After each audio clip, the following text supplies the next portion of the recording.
चंद्र जी की जय।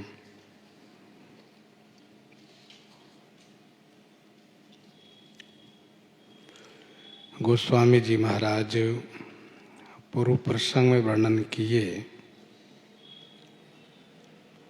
श्री रघुनाथ जी श्री सीता जी के वियोग में कामियों की दीनता दिखाए और धीरवानों के मन में वैराग्य सुदृढ़ किए। स्त्री के संग्रह से कितना क्लेश उठाना पड़ता है, यह उन्होंने कामियों को दिखाया और जो धीर पुरुष हैं, वैराग्यवान हैं, उनको प्रभु ने वैराग्य सुदृढ़ किया कि नारी के आने से बहुत क्लेश होता है, इसलिए नारी से हमेशा दूर रहना चाहिए।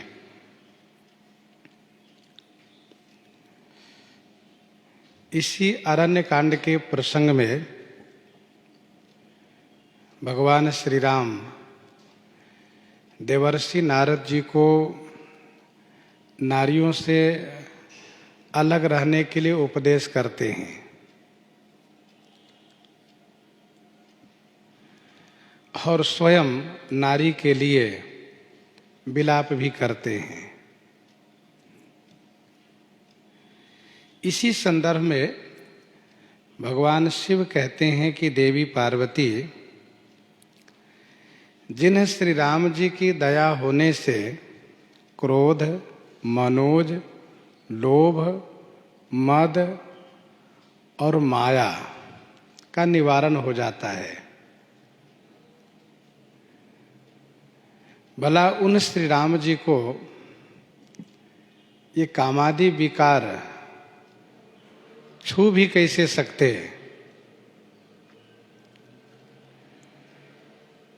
फिर ये ऐसा दिख क्यों रहा है?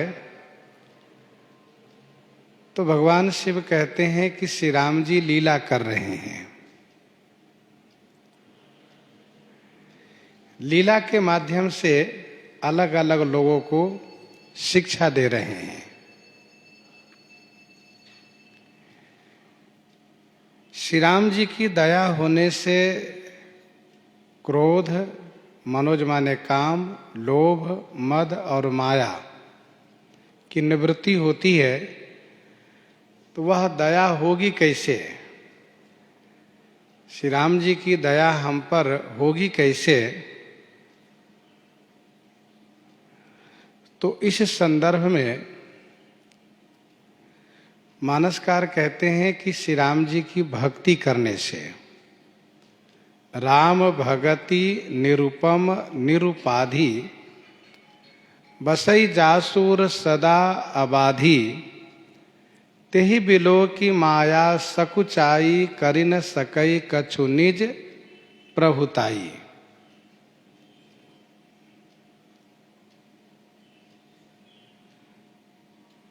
मन क्रम वचन छाड़ी चतुराई भजत कृपा करिहहि रघुराई।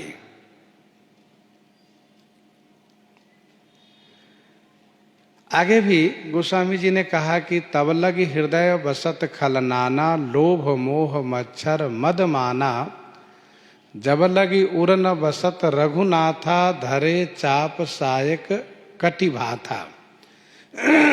इसका मतलब ये स्पष्ट हो गया कि श्री राम जी कृपा करें। प्रस्तुत प्रसंग अरण्य कांड का है। यहाँ पर कहते हैं कि श्री राम जी कृपा करेंगे तब ये विकार समाप्त हो जाएंगे।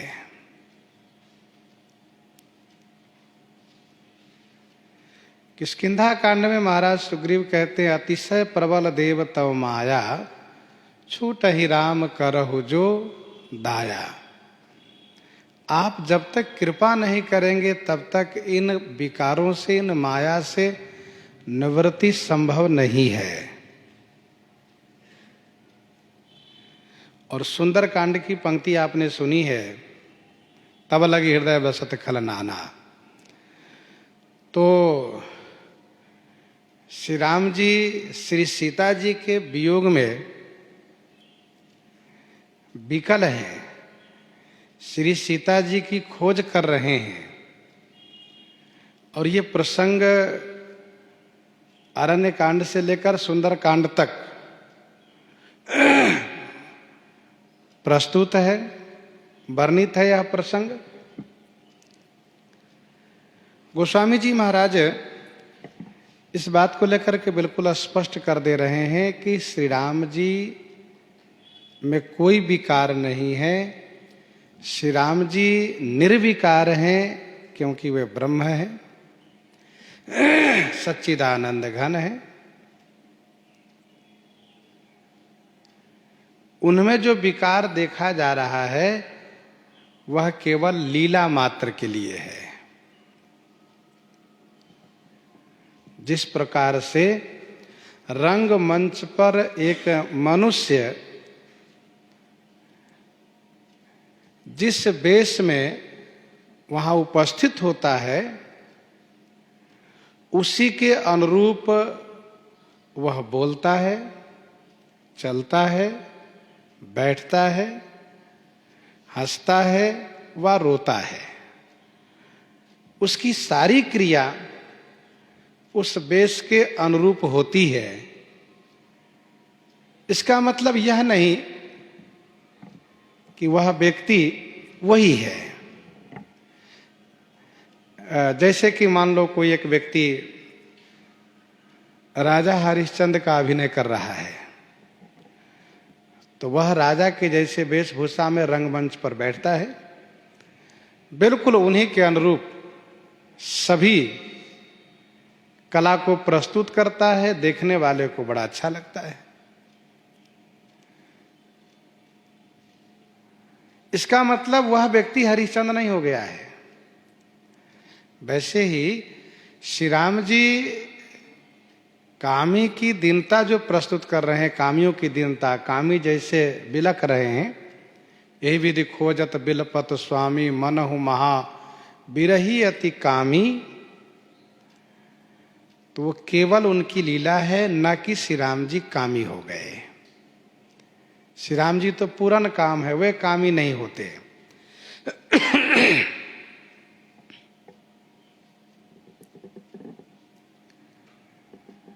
भगवान शिव ने इसी बात को थोड़ा और स्पष्ट किया। आप चौपाई के माध्यम से समझने का प्रयास कीजिए। सो नर इंद्र जाल नहीं भूला, जा पर होई सो नट अनुकूला। सो नर इंद्र जाल नहीं भूला। सो नर माने वह मनुष्य इंद्रजाल खेल को देख करके नहीं भूलता है। नहीं भूलता है मतलब नहीं भ्रमित होता है वह। कौन मनुष्य? जा पर माने जिन पर वह नट। कौन नट? जो इंद्रजाल खेल दिखाता है वह नट उस पर अनुकूल हो, उन पर प्रसन्न हो, उनको उस इंद्रजाल के संदर्भ में अवगत करा रखा हो, तो वह मनुष्य भ्रमित नहीं होता है। इंद्रजाल है क्या? इंद्रजाल एक यह माया खेल है, तंत्र का एक अंग है। ये जादूगरी विद्या है।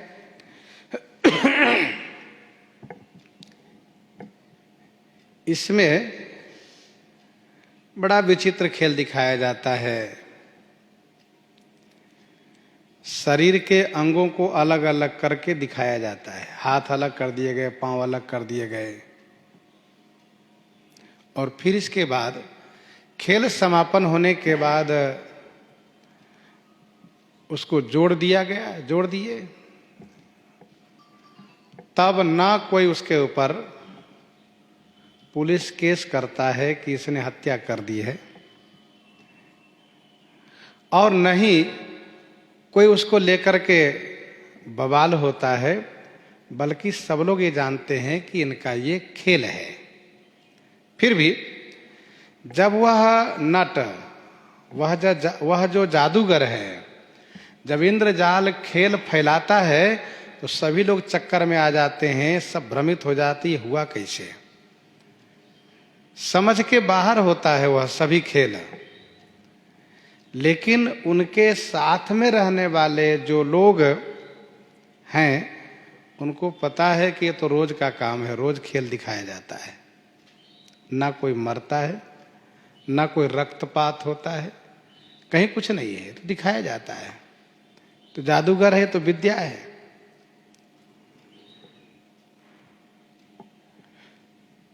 उसी प्रकार से भगवान की अतिशय माधुर्यमय लीला को देख करके जो उनके विशेष परिकर भक्त हैं वे विमोहित नहीं होते हैं। जैसे कि भगवान श्री राम श्री सीता जी के वियोग में बिलख रहे थे, हाँ सीते आप कहाँ हो, हे पक्षियों क्या तुमने मेरी श्री सीता को देखा है,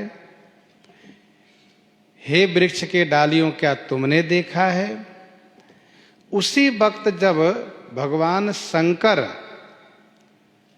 श्री राम जी को दर्शन करते हैं तो बड़े प्रसन्न हो जाते हैं, और प्रसन्नता के साथ भगवान श्री राम को सच्चिदानंद कह करके वंदन प्रणाम करते हैं।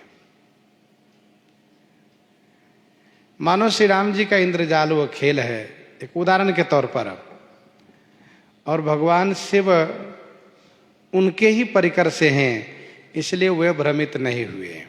लेकिन श्री सती जी को मोह हो गया है। श्री सती जी को इस बात को लेकर के मोह हो गया कि ये कैसे परमात्मा है, ये कैसे ब्रह्म है, जिनको अपनी पत्नी का भी कुछ पता नहीं है कि कौन ले गया है, वे ब्रह्म कैसे हो सकते हैं। और फिर मेरे स्वामी ने इनको सच्चिदानंद कहा है, ये सच्चिद आनंद है कहाँ।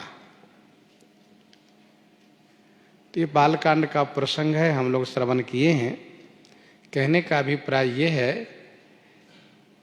कि एक व्यक्ति चक्कर में पड़ जा रहा है, विमोहित हो जा रहा है, और दूसरा जो है वह प्रसन्न हो रहा है। तो प्रसन्न होने वाला वह है जिनको यह पता है कि इनकी लीला है, इनका खेल है।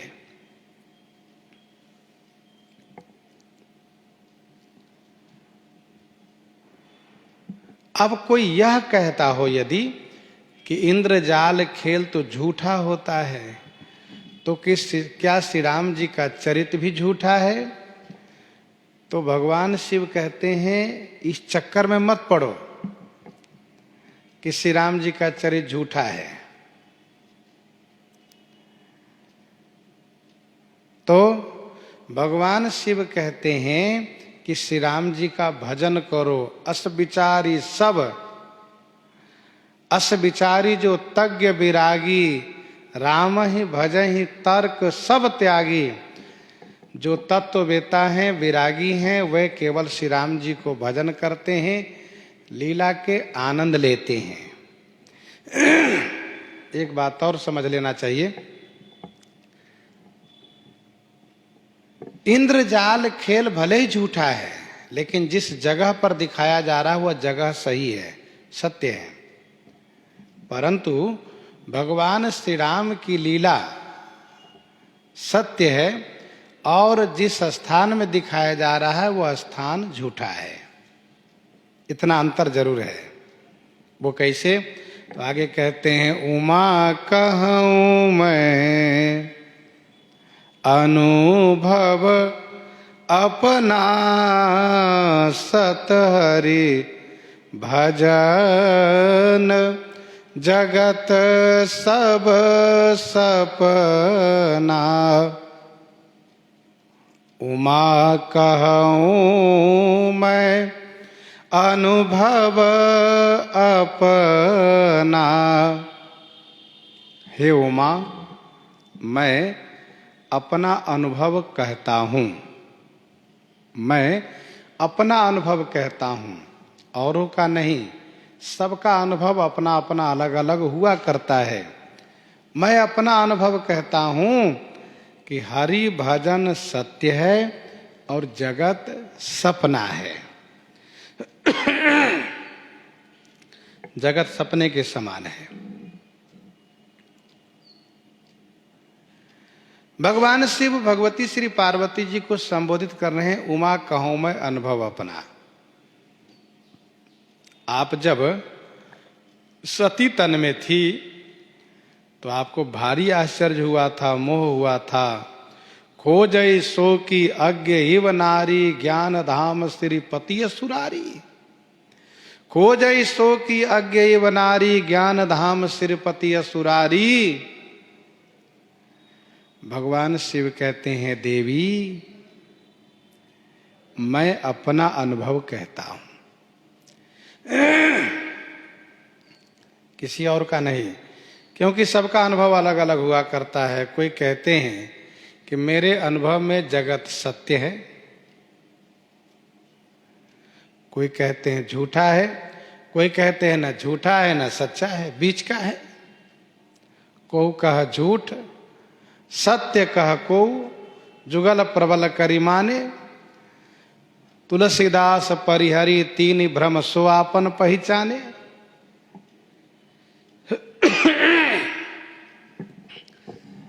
तो भगवान शिव कहते हैं ये मेरा अनुभव है। अच्छा, भगवान शिव ज्ञान घाट के वक्ता हैं और ज्ञान के दृष्टि में जगत मिथ्या है, जगत झूठा है।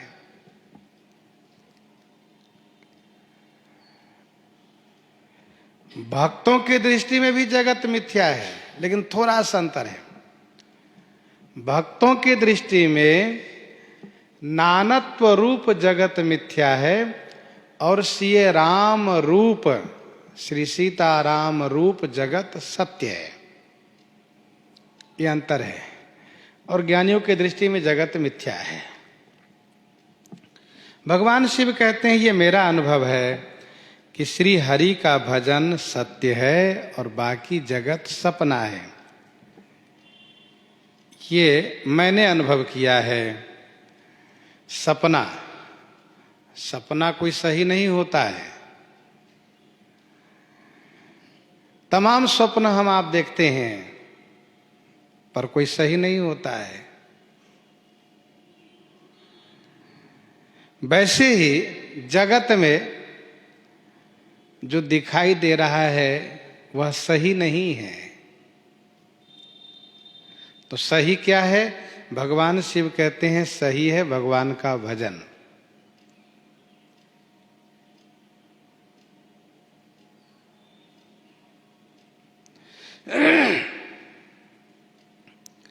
भगवान के भजन करने से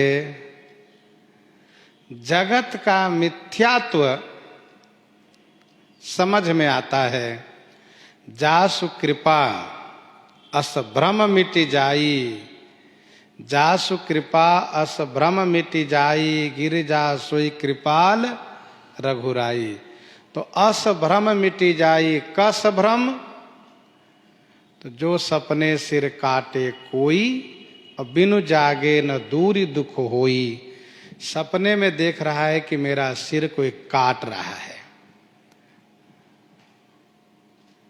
बहुत परेशान है वह, लेकिन उसको वह दुख तभी समाप्त होगा जब वह जगेगा। जो सपने सिर काटे कोई, बिनु जागे न दूरी दुख होई। वैसे ही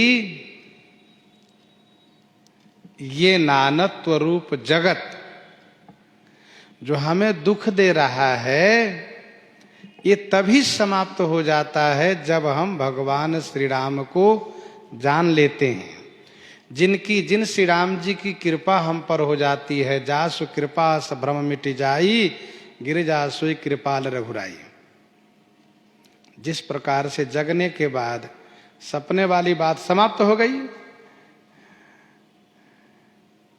वैसे ही श्री राम जी को जानने के बाद जगत वाली बातें समाप्त हो जाती है। जही जाने जग जाई हेराई, जही जाने जग जाई हेराई, जागे जथा सपन भ्रम जाई। जही जाने जग जाई हेराई, जगत खो जाता है जिन श्री राम जी को जानने से। तो जिनके भजन करने से, जिनको जानने से वह भ्रम समाप्त हो जाता है। गिर जासुई कृपाल रघुराई।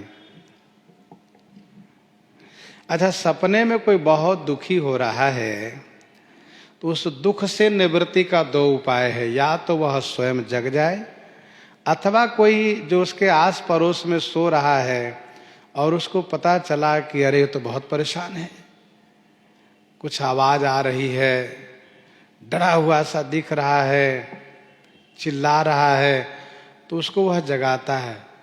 उठो, क्या कर रहे हो, क्या बोल रहे हो तुम? तो वह उठ जाता है, जग जाता है। तो उसको धन्यवाद करता, भैया तुमको बहुत बहुत धन्यवाद, अच्छा हुआ तुमने जगा दिया, ना तो मैं तो आज मर ही जाता। ऐसा कहाँ? तो सपने में दुख भोगने वाले व्यक्ति को दुख से निवृत्ति का दो ही उपाय, या तो स्वयं जग जाए। अच्छा, कभी कभी अनुभव करिएगा, सपने में भी हम लोग स्वप्न देखते में ऐसा लगता है कि स्वप्न हो रहा, तो जगने का प्रयास करते, जग जाते हैं, और जगने के बाद फिर और क्रिया जो होती है वो सब शुरू कर देते हैं। इसके बाद थोड़ी देर के बाद फिर परेशान होते, क्या बात है भाई, जग गए फिर भी परेशान क्यों हैं? तो पता चला बाद में कि नहीं, जगे नहीं थे, सपने में जगने का भ्रम हो गया था। सचमुच जगे हो तो परेशान क्यों होते हैं?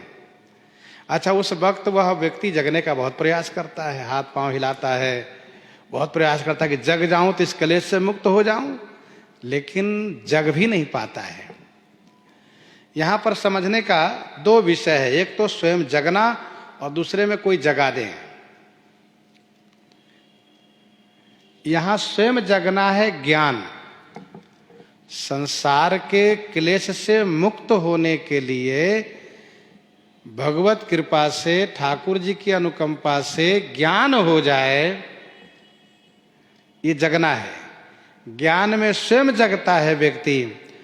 और भक्ति यह है कि हमें कोई जगा दे, कोई गुरुजी हमें जगा दे, कोई संत हमें जगा दे, तो यह है भक्ति। भक्ति जगाती है, ज्ञान में स्वयं जगता है। इस संदर्भ में विनय पत्रिका के 73 और 74 पद पढ़ना चाहिए। जागु जागु जीव जड़, जो है जग जामिनी। जागु जागु जीव जड़, जो है जग जामिनी। देह गेह नेह जानु, जैसे घन दामिनी। देह गेह नेह जानु, जैसे घन दामिनी। जागु जागु जीव जड़, जगो जगो। और 74 में है कि जानकी से कृपा जगावती, सुजान जीव। जागु त्यागु मूढ़ता, अनुरागु श्री हरे। तो बात बिल्कुल स्पष्ट हो गई कि सपने का क्लेश दो ही तरह से जाएगा। या तो हम स्वयं जग जाए, उतना चेत हो, उतना ज्ञान मजबूत हो कि हम स्वयं जग जाए,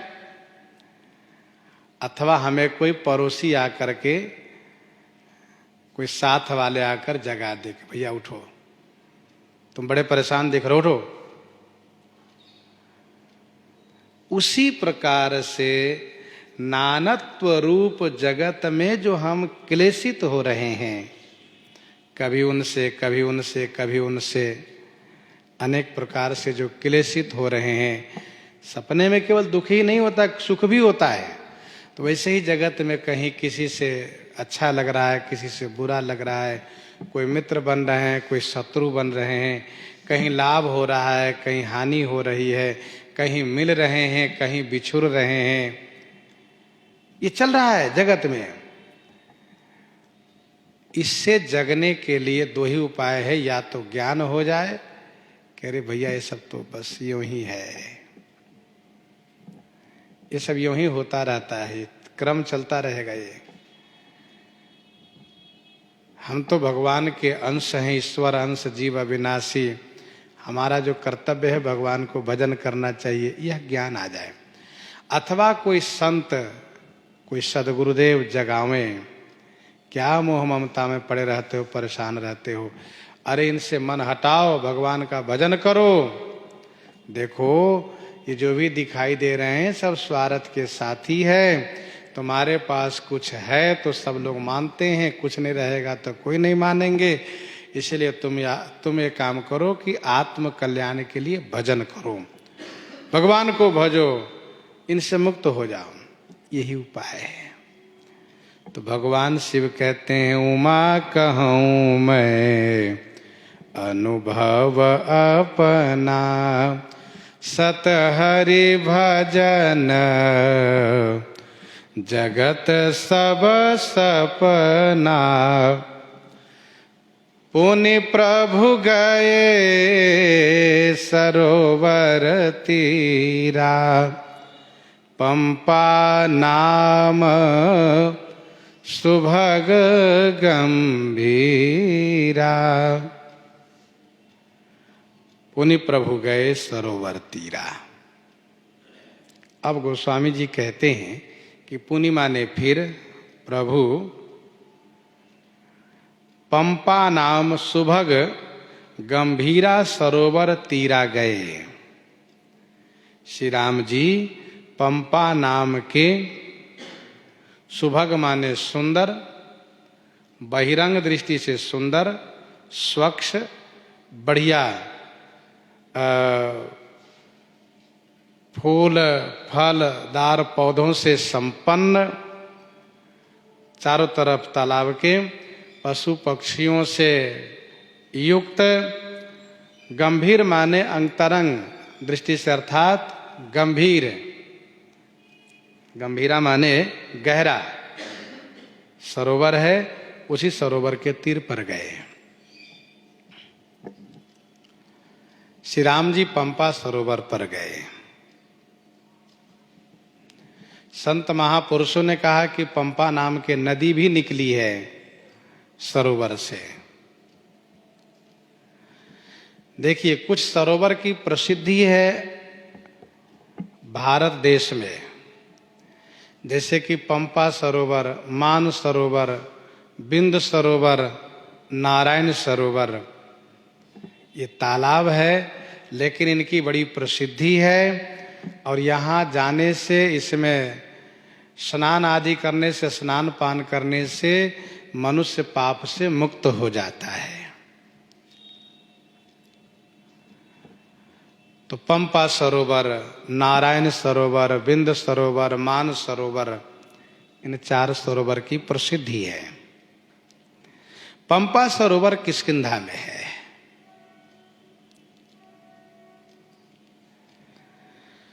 बहुत ही सुंदर तालाब है यह, बाहरी दृष्टि से सुंदर ही सुंदर है। तालाब के समीपस्थ सुंदर बाग बगीचे हैं,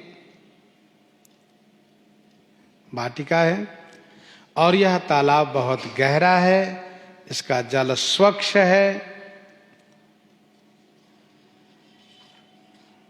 संत हृदय जस निर्मल बारी, संत हृदय जस निर्मल बारी, बांधे घाट मनोहर चारी।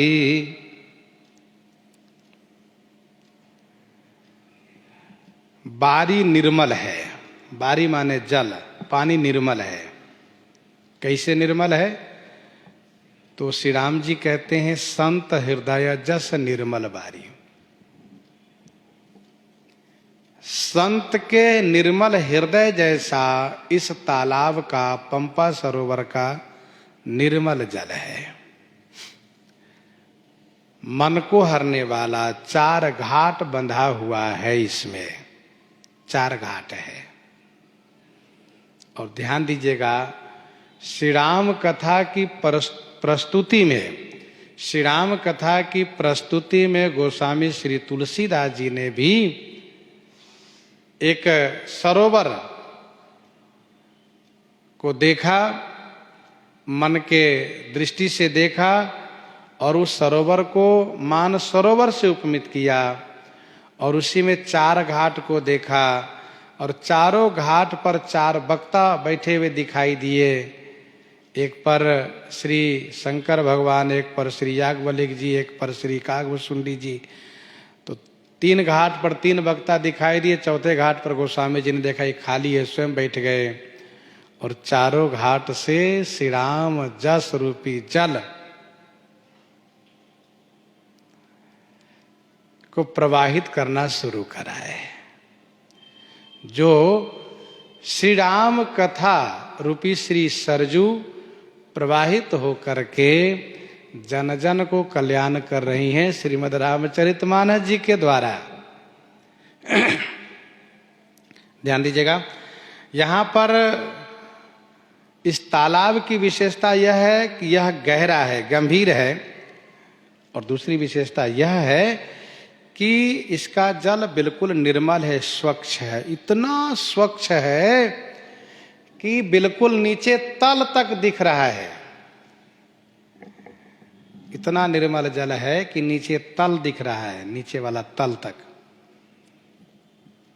गोस्वामी जी ने उदाहरण दिए कि संत हृदय जस निर्मल बारी। क्या बढ़िया बात है। पंपा सरोवर का जल स्वच्छ है, साफ है, निर्मल है। कैसा? कहा संत का हृदय जैसा होता है वैसा। इसका मतलब स्पष्ट है कि संत का हृदय निर्मल होता है और बाकी का हृदय समल होता है। मल क्या है पहले ये समझिए। मल है काई। तालाबों में काई लग जाती है, संबुक भेक सेवार हो जाता है। ये मल है, जल का मल है। संत का हृदय इससे मुक्त होता है।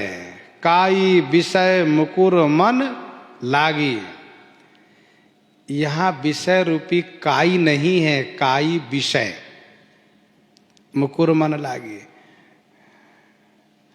संत का हृदय बिल्कुल निर्मल होता है, स्वच्छ होता है। बिसरे गृह सप नेहु सुधि नाही। बिसरे गृह सपने हूँ सुधि नाही। जिमी पर द्रोह संत मन माही। भगवान श्री राम के सैनिक बानर भालू श्री अयोध्या जी में निवास करके अपना घर भुला गए। कैसे? कहा जैसे संत अपने हृदय में परद्रोह भुला जाते हैं। संत के हृदय में द्रोह नहीं रहता। संत का हृदय निर्मल है, कोई मल नहीं, कोई विकार नहीं। संबुक भेक सिवार समाना। यहाँ न विषय कथा रस नाना। संत न विषय का सेवन करते हैं, न विषय की चर्चा करते हैं। इसलिए संत का हृदय निर्मल होता है, स्वच्छ होता है। तो ध्यान दीजिएगा, मैल क्या है? विषय। पानी का मैल क्या है? पानी का मैल है काई जमना, संबुक भेक सेवार हो जाना। संत का हृदय इनसे मुक्त रहता है।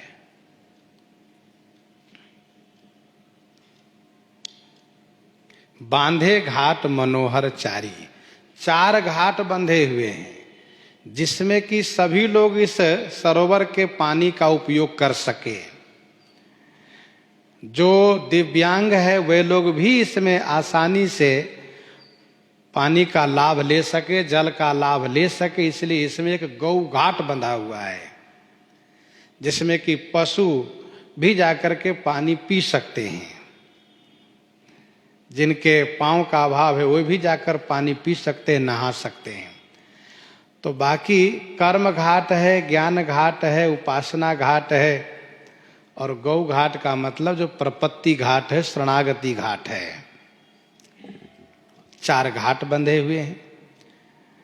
जहाँ तहाँ पिया ही विविध मृग नीरा, जहाँ तहाँ पिया ही विविध मृग नीरा, जनु उदार गृह जाचक भीरा, जनु उदार गृह जाचक भीरा, जहाँ तहाँ पियहि विविध मृग नीरा।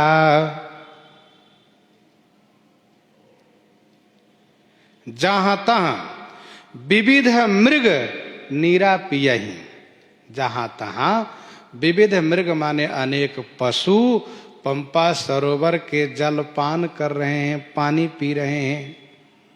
जनु उदार गृह जाचक भीरा, जनु मानो उदार के गृह माने घर में, जाचक माने मंगताओं की भीड़ लगी हुई है। बहुत से पशु इस तालाब में पानी पी रहे हैं। जहां तहां पिए ही विविध मृग नीरा। जनु उदार गृह जाचक भीरा, मानो उदार के घर में मंगताओं की भीड़ लगी हुई है। संसार में 4 तरह के लोग होते हैं। एक तो वह होते हैं जिसको कहते हैं कृपण, कंजूस। दूसरा वह होते हैं जिसको कहते हैं सूम। तीसरा वह होते हैं जिनको कहते हैं दानी। और चौथा वह होते हैं जिसको कहते हैं उदार। कृपण उसे कहते हैं किसे? जो न खाते हो न खाने देते हो। उनसे घर के परिवार के लोग भी परेशान रहते हैं,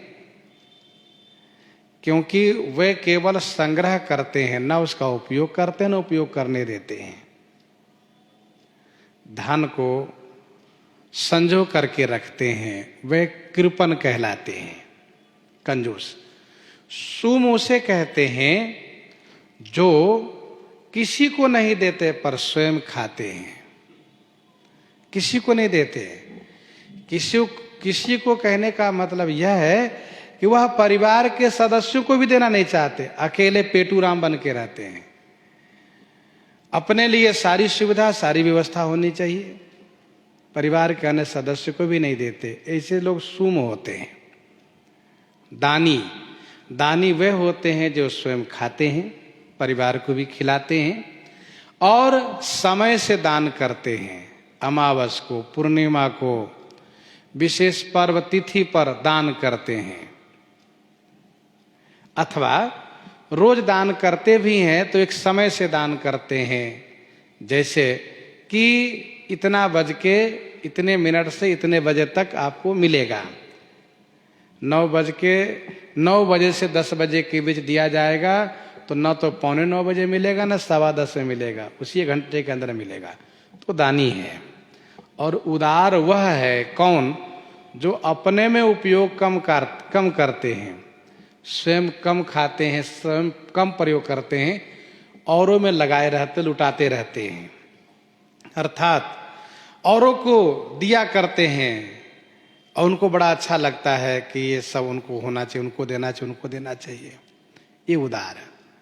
उदार की विशेषता यह है कि उनके यहाँ सदाबहार 24 घंटा द्वार खुला रहता है। किसी भी समय जाए तो मंगता भिखारी वापस नहीं लौट सकता है। ध्यान दीजिएगा, कुआं जो होता है, कुआं दानी है, कुआंदानी है, वहाँ से पानी लेने के लिए एक नियम है, विधि है, रस्सी होनी चाहिए, बाल्टी हो, लोटा हो, तब पानी निकाल सकते हो। लेकिन नदी और तालाब जो होते हैं उदार होते हैं, हर समय सबके लिए द्वार खुला है उनका। भगवान श्री राम कहते हैं, जहाँ तहाँ पिए हैं जहाँ तहाँ पिए हैं विविध मृग नीरा। मानसकार कहते हैं, जनु उदार गृह जाचक भीरा। बहुत सुंदर शोभा हो रही है। पुरई न सघन ओट जल, बेगी न पाइए मर्म। माया छन्नन देखिए, जैसे निर्गुण ब्रह्म, जैसे निर्गुण ब्रह्म। पुरैन सघन ओट जला, बेगी न पाइए मर्म। इस तालाब में पुरैन आच्छादित है। पुरैन कमल के पत्ते को कहते हैं। पुरैन माने कमल के पत्ते। पुरैन सघन, सघन माने घना है। सघन पुरैन के ओट माने आड़ में, जल का मरम बेगी न पाइए, जल का भेद शीघ्र नहीं पाया जा सकता। ऐसा लगता केवल कमल के पत्ता ही पत्ता बिछा हुआ, पानी दिख नहीं रहा है। तो पंपा सरोवर में इतना कमल के पत्ता छाया हुआ है कि पानी का मर्म न देखिए, जैसे निर्गुण ब्रह्म। माया छन माने माया से आच्छादित, माया छन माने माया से ढके हुए। निर्गुण ब्रह्म न देखिए, जैसे माया से ढके हुए निर्गुण ब्रह्म नहीं दिखाई देते हैं। बहुत गंभीर विषय है। बहुत सुंदर तरीके से गोस्वामी जी इस भाव को प्रस्तुत कर रहे हैं।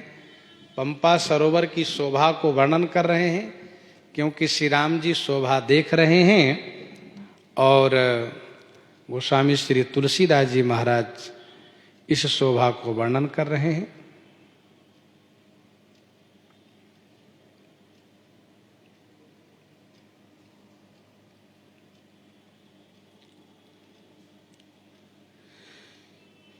तालाब में पत्ते के आड़ में पानी का भेद पता नहीं चलता।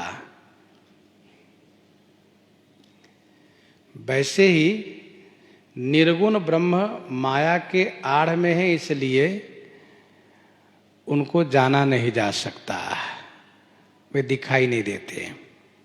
अब आप इसको यूं समझिए, पानी जो है निर्गुण ब्रह्म के प्रतीक हैं। पानी निर्गुण ब्रह्म के प्रतीक है और पुरैन माया के प्रतीक है। जिस प्रकार से पुरैन से ढका हुआ पानी नहीं जाना जा सकता, वैसे ही माया से ढके हुए निर्गुण नहीं दिखाई देते, निर्गुण ब्रह्म। परंतु जिनको यह पता है कि इस पुरैन के भीतर निर्मल स्वच्छ सुस्वादिष्ट पानी है, तो वे क्या करते हैं, एक पत्ते को हटाते हैं, एक पत्ते को उठाते हैं और जल को पान करते हैं, पानी पीते हैं, खुश हो जाते हैं, संतुष्ट हो जाते हैं, तृप्त हो जाते हैं। वैसे ही जो इस रहस्य को जानते हैं कि माया से ढका हुआ निर्गुण ब्रह्म का स्वाद नहीं मिल रहा है, निर्गुण ब्रह्म दिखाई नहीं दे रहा है और हम परेशान हैं ब्रह्म के लिए, तो वे क्या करते हैं, माया के एक परत को हटा करके निर्गुण ब्रह्म का लाभ लेते हैं। देखो, तालाब से पानी के लाभ लेने के लिए एक या दो पत्ते हटाइए, पानी का लाभ लीजिए। एक भी पत्ते हटाइए, पानी का लाभ लीजिए, खूब जलपान कीजिए, आनंद लीजिए। वैसे ही ब्रह्म को देखने के लिए, निर्गुण ब्रह्म को देखने के लिए, उनको समझने के लिए पूरे संसार की माया को हटाने की आवश्यकता नहीं है। केवल अपने अंतःकरण में जो माया का आवरण है उसी को केवल हटाइए। हम पूरे संसार की माया को क्यों हटाने के पीछे पड़े? हम केवल अपने में जो माया का आवरण है उसको हटा करके और ब्रह्म का आनंद हम प्राप्त करें।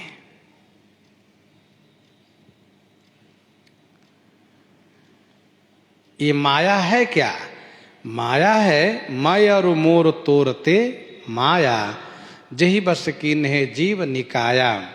मैं हूं, मेरा है, तुम हो, तुम्हारा है, यही है माया। एक बात और समझ लीजिए, पूरैन जो दिख रहा है वह जल की सत्ता से दिख रहा है। जिस तालाब में पानी नहीं होगा वहां पूरैन दिख नहीं सकता है, पूरैन रहेगा नहीं, वो सूख जाएगा, नष्ट हो जाएगा। तो पूरैन की सत्यता जो दिख रही है वह पानी की सत्यता से, पानी है इसलिए पूरैन हरा भरा दिखाई दे रहा है। वैसे ही ब्रह्म की सत्यता से, ब्रह्म की सत्यता से माया आलोकित हो रही है। यदि ब्रह्म की सत्यता उनके साथ न हो तो माया आलोकित होगी नहीं, माया समाप्त हो जाएगी, माया रहेगी नहीं। जासु सत्यता ते जड़ माया, जासु सत्यता ते जड़ माया, भास सत्य इव मोह सहाया। तो पानी है इसलिए पूरैन है, वैसे ही निर्गुण ब्रह्म है इसलिए माया है। अच्छा, निर्गुण कहने का क्या मतलब है? भाई सगुण कह देते, सीधे ब्रह्म कह देते, तो इसका मतलब यह है, इसका कहने का अभिप्राय यह है कि जिनका गुण प्रगट न दिखे वे निर्गुण ब्रह्म, और जिनका गुण प्रगट दिखे वे सगुण ब्रह्म। तो पानी पूरैन के भीतर है इसलिए निर्गुण ब्रह्म है, माया से ढके हुए निर्गुण ब्रह्म है इसलिए वे निर्गुण ब्रह्म है। हमें केवल पूरैन दिखाई दे रहा है, वैसे ही संसार में हमें केवल माया ही माया दिख रहा है। सब जगह मैं मोर तय तोर छाया हुआ है, जहां देखो वही चल रहा है, मेरा है तुम्हारा है, तुम्हारा है मेरा है, तुम हो मैं हूं, यही सब चल रहा है सब जगह। लेकिन मैं मोर को हटा करके देखे तो पता चला कि ये तो भगवान ब्रह्म की सत्यता से ये संसार दिख रहा है। तो ये संसार की जो सत्यता है, संसार जो दिख रहा है ब्रह्म की सत्यता से। ब्रह्म न होवे तो कुछ न दिखे। ये ध्यान दीजिएगा, गोस्वामी श्री तुलसीदास जी महाराज ने ये कहा कि देखो विषय जो सचेत है ना वो इंद्रिय से है, और इंद्रिय सचेत है देवता से, और देवता सचेत है जीव से। विषय करण सुर जीव सचेता, सकल एक तेक सचेता। तो विषय करण सुर जीव समेता सकल एक तेक सचेता। लेकिन सभी को सचेत करने वाले कौन है? कहा परमात्मा ब्रह्म। उस जीव को सचेत करने वाले कौन है? ब्रह्म है। यदि ब्रह्म न होवे तो कोई सचेत रहे ही नहीं। भाई जो कुछ दिखाई दे रहा है यह ईश्वर की सत्यता से, उनकी चेतनता से दिखाई दे रहा है, पर हम लोग ईश्वर को ना देख करके इस नानत्व जगत में भूले भटके रहते हैं, उसी में परेशान रहते हैं। गो गोचर जहां लगी मन जाया जाई, सो सब माया जानो भाई, सब माया है। तो माया छन न देखिए जैसे निर्गुण ब्रह्म। जिस प्रकार से उसी पानी का गुण धर्म उसी पानी का गुण धर्म फूल के रूप में ऊपर उभर करके आया। अर्थात उस पुरैन के ऊपर कमल का फूल खिला, और वो कमल के फूल जो खिला है वह कहाँ से, तो पानी से, भीतर से, जड़ उसका नीचे है। जब कमल फूल खिला तो भंवरे गुनगुनाने लगे, पक्षियां चहकने लगी, सब देख करके प्रसन्न हो गए। वैसे ही जब निर्गुण ब्रह्म सगुण ब्रह्म के रूप में आ गए,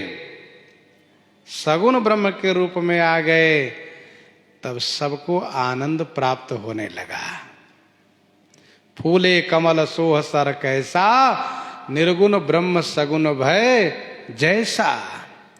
फूले कमल सोह सर कैसा, निर्गुण ब्रह्म सगुण भय जैसा। फिर तो प्रेमी भक्त लोग भंवरे बन करके रसपान करने लगे। क्या रस?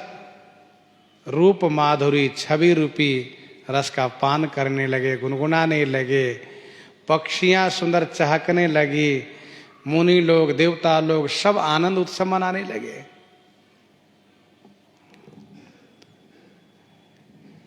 तो पुरैन सघन ओट जल बेगिन पाइये मर्म। पुरैन माया है, जल निर्गुण ब्रह्म है।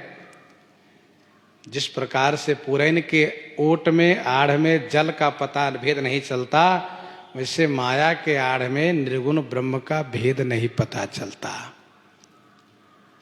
अब गोस्वामी जी दूसरी बात कह रहे हैं। अब दूसरी बात सुनिए। सुखी मीन सब एक रस, सुखी मीन सब एक रस, अति अगाध जल माही। जथा धर्मशीलन के दिन सुख संजुत जाहि, दिन सुख संजुत जाहि। सुखी मीन सब एक रस, अति अगाध जल माही। सब मीन अति अगाध जल माही, एक रस सुखी है। सभी मीन माने सभी प्रजाति के मछली, मछलियों की बहुत प्रजाति है। सभी मछली अति अगाध जल में एक रस, एक जैसे सुखी हैं। जथा धर्मशीलन के, जथा माने जैसे, धर्मशील पुरुष के, धर्मशील पुरुष के, धर्मात्मा के दिन सुख संजुत जाहि, सुख पूर्वक बीतते हैं। सुखी मीन सब एक रस, अति अगाध जल माही। बहुत गहरा पानी है, इसलिए सभी मछली एक जैसे सुखी है। जैसे कि बहुत पुण्य हो, बहुत सुकृत हो, तो धर्मात्मा के दिन सुखपूर्वक बीतते हैं।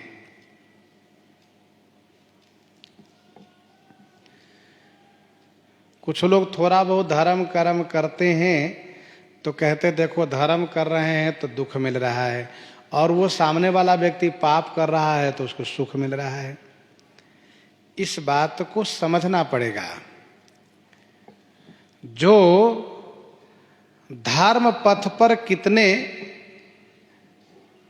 वे मजबूती के साथ खड़े हैं और किस प्रकार से वे धर्माचरण कर रहे हैं जीवन में। थोड़ा बहुत केवल धर्म कर्म कर लेने से नहीं, शास्त्रोचित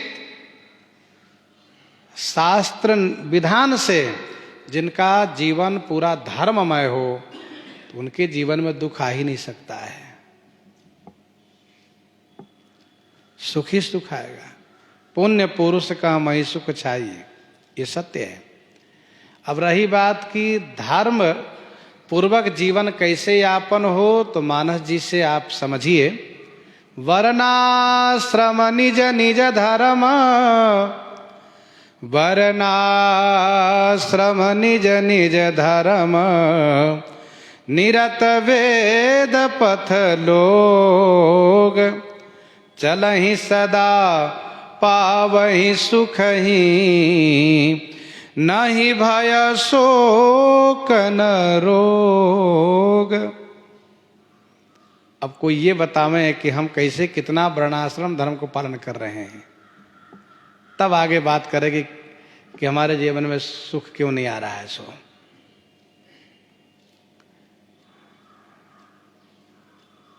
जिमि सरिता सागर मह जाहि, यद्यपि ताहि कामना नाही, तिमि सुख संपत्ति बिनहि बुलाए, तिमि सुख संपत्ति बिनहि बुलाए, धर्मशील पहि जाहि सुभाए।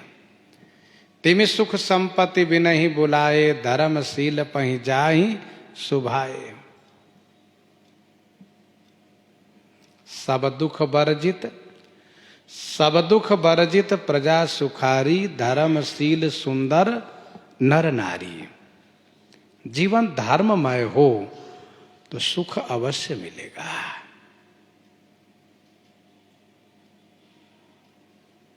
सुखी मीन जे नीर अगाधा, सुखी मीन जे नीर अगाधा, जिमि हरि शरणन एकौ बाधा। यहाँ के प्रसंग में ये कहा जा रहा है कि अति अगाध जल में सभी मछली एक रस सुखी है, परंतु जब इस चौपाई को हम पढ़ते हैं कि सुखी मीन जे नीर अगाधा, जिमि हरि शरणन एकौ बाधा, इससे पता ये चलता है कि इस मछली को सुख तो है लेकिन बाधा है, भय रहता है, परंतु भगवत शरणागति जीव को कोई भय नहीं रहता। जिमि हरि शरणन एकौ बाधा। कहने का भाव यह है कि धर्मात्मा के जीवन में सुख तो मिलता है लेकिन एक भय बना रहता है। क्या? पुण्य समाप्त हो जाएगा तो ये सुख छिन जाएगा, ये सुख छिन जाएगा।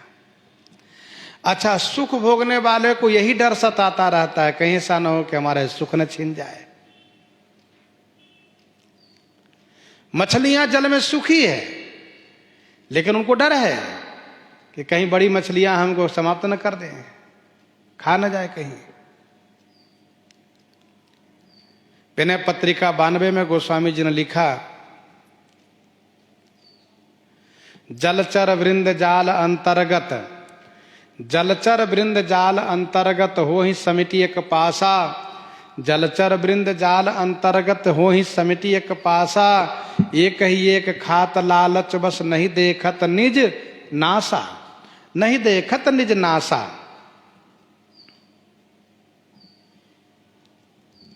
तो इस प्रकार से उनको भय है। सुख तो है पर सुख में भय है मछलियों को, लेकिन भगवत शरणागति जीव को कोई भय नहीं होता।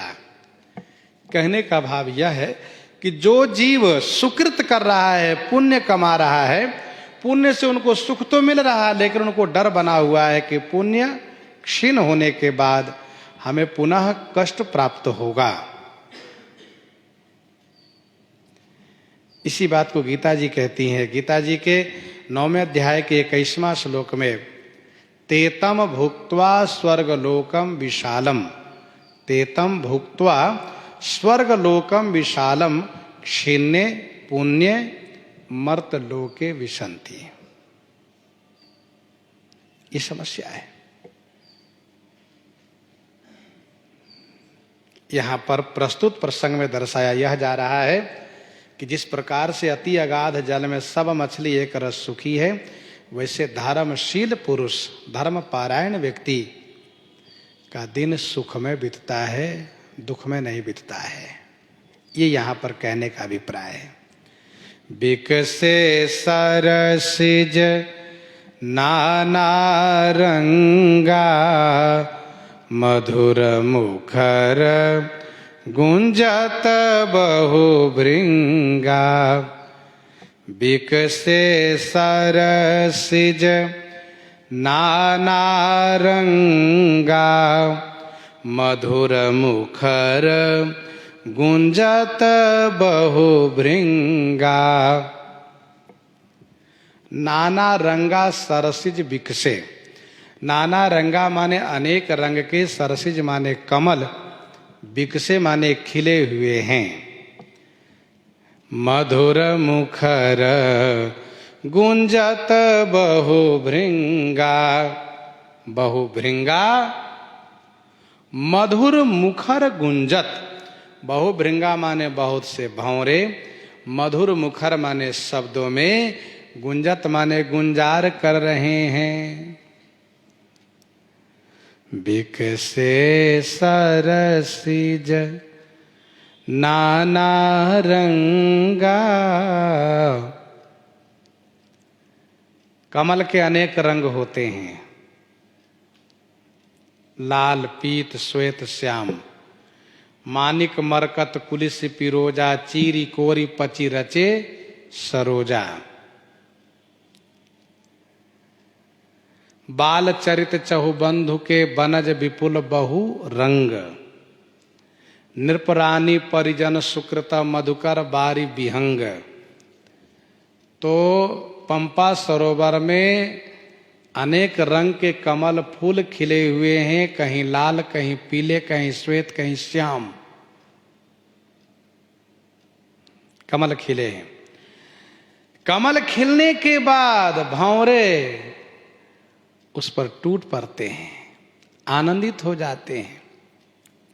वैसे निर्गुण ब्रह्म जब सगुण होते हैं तो भक्त लोग उनके गुणगान में मस्त हो जाते हैं, उनकी छवि मकरंद रस पान में डूब जाते हैं। मधुर मुखर गुंजत बहु भृंगा, बहुत से भंवरे मधुर मीठे मुखर माने शब्दों में गुंजार कर रहे हैं। बोलत जल को कोटकल हंसा, बोलत जल को कोटकल हंसा, प्रभु बिलो की जनु करत प्रशंसा, प्रभु बिलो की जनु करत प्रशंसा। जल कुक्कुट, जल कुक्कुट माने जल मुर्गी, जल कुक्कुट जल मुर्गे। कल हंसा माने सुंदर हंस, बोलत माने बोल रहे हैं।